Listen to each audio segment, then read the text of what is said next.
नमस्कार। अगर सशस्त्र सीमा बल यानी एसएसबी में जाकर देश की सेवा करने का सपना देखते हैं तो सुनिए, 2026 में एक बहुत बड़ा मौका दरवाजे पर दस्तक दे रहा है। तो चलिए इस भर्ती प्रक्रिया की हर एक डिटेल को स्टेप बाय स्टेप समझते हैं। और हाँ, ये कोई सुनी सुनाई बात नहीं है, ये सीधी गृह मंत्रालय की तरफ से आई ऑफिशियल अनाउंसमेंट है। मतलब ये मौका एकदम पक्का और भरोसे के लायक है। तो आइए देखते हैं कि इस पिटारे में क्या क्या है। कुल 827 पद। देखिए, ये सिर्फ एक नंबर नहीं है, ये 827 मौके हैं उन काबिल लोगों के लिए जो एसएसबी का हिस्सा बनना चाहते हैं। वाकई ये एक बहुत बड़ी भर्ती है। अच्छा, तो पहले ये समझते हैं कि एसएसबी है क्या। देखिए, ये हमारे देश के सेंट्रल आर्म्ड पुलिस फोर्सेस में से एक है, जिसका मुख्य काम हमारी सीमाओं की रक्षा करना है। और कांस्टेबल ट्रेड्समैन, ये वो लोग होते हैं जो अपनी खास स्किल से इस फोर्स की रीढ़ की हड्डी बनते हैं, जैसे कि ड्राइवर, माली, मोची, दर्जी और भी कई सारे ट्रेड्स।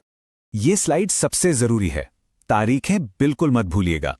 एप्लीकेशन 21 मार्च 2026 को शुरू हो जाएंगी और 20 अप्रैल 2026 इसकी आखिरी तारीख होगी।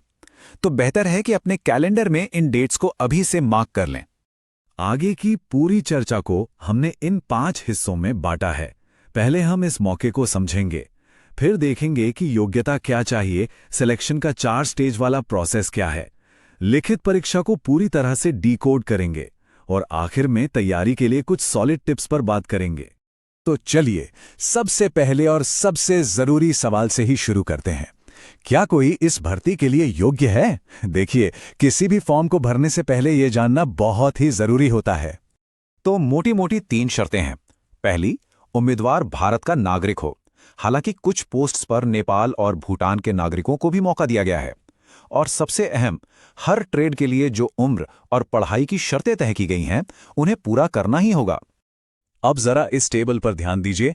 यहां देखने वाली बात यह है कि हर पद की अपनी अलग अलग जरूरतें हैं। जैसे ड्राइवर के लिए उम्र 27 साल तक रखी गई है और एक हैवी व्हीकल लाइसेंस भी चाहिए। वहीं दूसरी ट्रेड्स के लिए उम्र 23 या 25 साल तक है और साथ में एक्सपीरियंस या फिर आईटीआई सर्टिफिकेट मांगा गया है। तो जिस भी ट्रेड के लिए अप्लाई करने का सोच रहे हैं, उसके शर्तों को नोटिफिकेशन में ध्यान से जरूर देख लें। एप्लीकेशन फीस की बात करें तो ये बहुत ही कम है। जनरल, ओबीसी और ईडब्ल्यूएस उम्मीदवारों को सिर्फ 100 रुपए देने होंगे। और अच्छी खबर यह है कि एससी, एसटी, एक्स सर्विसमैन और सभी महिला उम्मीदवारों के लिए कोई भी फीस नहीं है। तो अगर योग्यता की सभी शर्तें पूरी हो रही हैं, तो अब यह समझना जरूरी है कि सिलेक्शन तक का सफर कैसा होने वाला है। ये एक 4 पड़ावों वाली यात्रा है।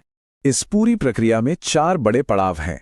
पहला है फिजिकल टेस्ट, जहां शारीरिक क्षमता देखी जाएगी।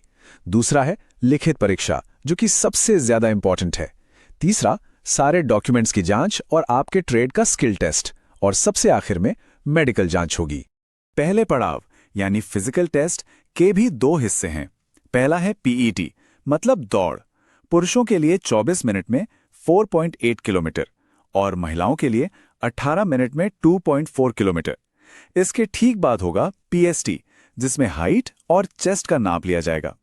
एक बात यहां बिल्कुल साफ है, अगर आप इन स्टैंडर्ड्स पर खरे नहीं उतरते तो आपको वहीं से बाहर कर दिया जाएगा। अब आते हैं उस स्टेज पर जो असल में किस्मत तय करेगा।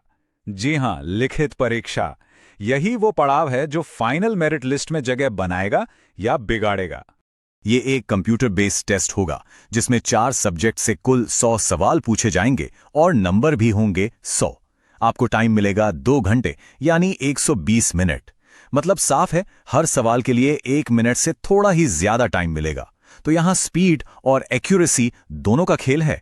और अगर किसी को यह शक है कि यह स्टेज कितना जरूरी है, तो नोटिफिकेशन की ये लाइन पढ़ लीजिए। इसमें साफ साफ लिखा है कि फाइनल मेरिट लिस्ट सिर्फ और सिर्फ इसी टेस्ट में मिले नंबरों के आधार पर बनेगी। तो सारा का सारा फोकस यहीं होना चाहिए।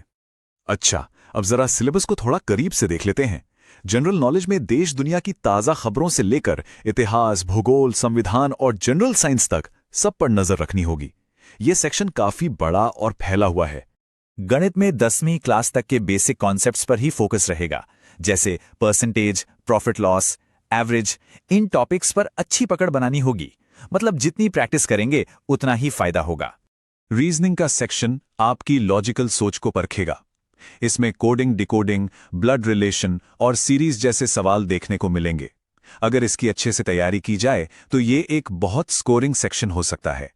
भाषा वाले सेक्शन में एक चॉइस मिलेगी, हिंदी या अंग्रेजी में से कोई एक चुनना होगा। दोनों में ही ग्रामर, वोकैबुलरी और कॉम्प्रीहेंशन से सवाल आएंगे। सलाह यही है कि जिस भाषा में सबसे ज्यादा कॉन्फिडेंट महसूस करते हैं उसी को चुनें। चलिए, अब तक जो भी जानकारी मिली है उसे एक्शन में बदलते हैं। अब सवाल यह है कि तैयारी का सही तरीका क्या होना चाहिए। तो यहाँ कुछ बहुत जरूरी टिप्स हैं। तो गेम प्लान क्या होना चाहिए? पहला, फिजिकल तैयारी आज से बल्कि अभी से शुरू कर दीजिए। दौड़ने की आदत बना लीजिए। दूसरा, लिखित परीक्षा के लिए रोज मॉक टेस्ट लगाइए, इससे स्पीड बढ़ेगी। तीसरा, अपने ट्रेड की प्रैक्टिस भी करते रहिए क्योंकि स्किल टेस्ट पास करना कंपलसरी है। और चौथा, अपने सारे डॉक्यूमेंट्स अभी से तैयार करके रख लीजिए ताकि आखिरी मिनट पर कोई भी परेशानी ना हो। तो ये है एसएसपी कांस्टेबल ट्रेड्समैन बनने का पूरा रोड मैप। रास्ता बिल्कुल साफ है और मंजिल भी सामने है। अब